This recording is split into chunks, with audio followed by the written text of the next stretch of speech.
Hey everyone. All right, welcome to the Dr. Joe Show. I'm Dr. Joe.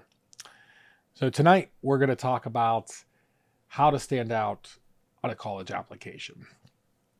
Now, it is interesting because we have calls all the time of students looking to get into top universities and still they're scared. And if I've learned anything over the past few months interviewing many college coaches, is that there's really no secret to this game. The more you do, the more you look like everyone else.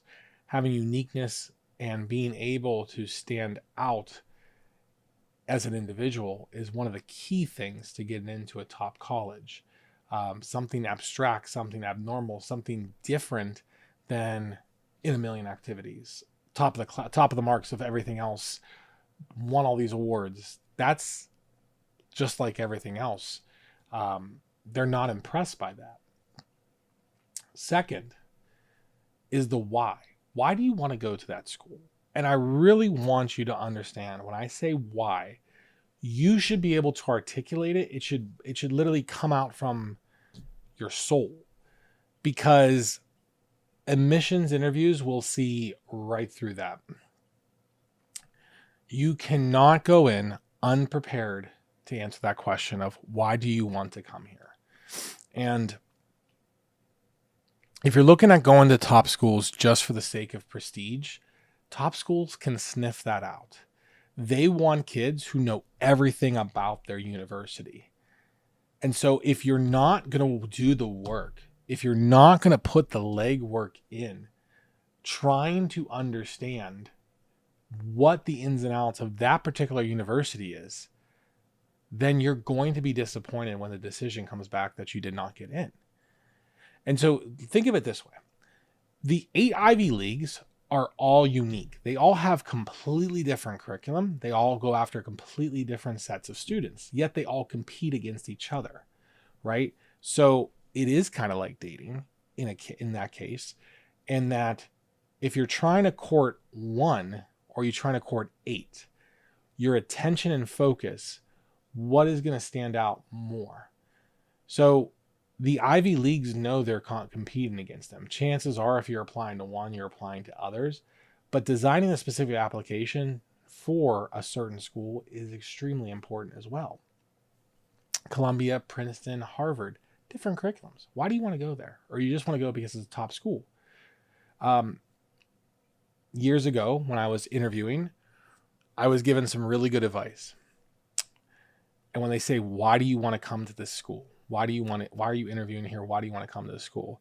Saying it's a top school is really surface level and shows you know nothing about it. So think of that in the admissions interview. They know they're a top school. They know they're Ivy League. They know they're Harvard.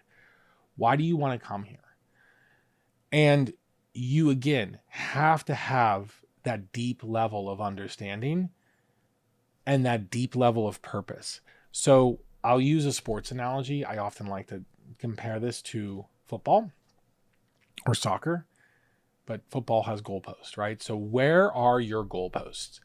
As a family who obviously cares very deeply about the success of your child, is your goalpost just to get into school? That's not the why.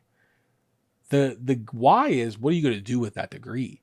Harvard, Ivy League schools, top universities, they want to know, why should we let you in? Like, what are you going to do for the world? And so if you haven't thought about that, again, you're going to get rejected. If it's just, I just want to get in and then I'm good. That's not what they're recruiting for. They're recruiting for what you're going to do. So the most important thing is thinking of that why and that purpose. And that alignment needs to happen soon, especially if you're a senior. But the earlier you start with this process, the better.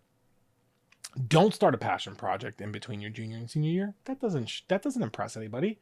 It's so surface level.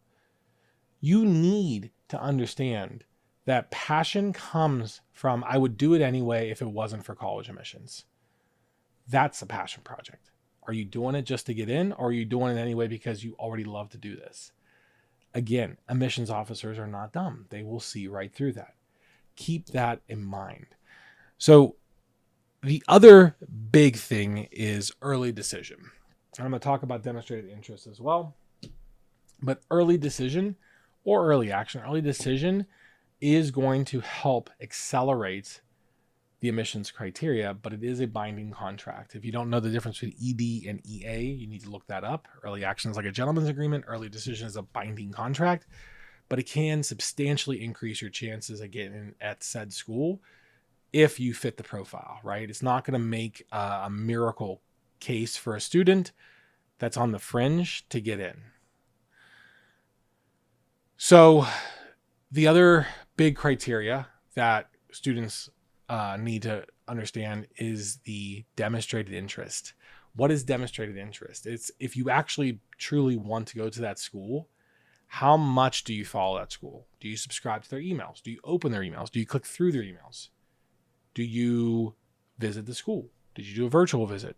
Do you talk to the people when they come to your school and visit? Those are all things that demonstrate your interest in the school.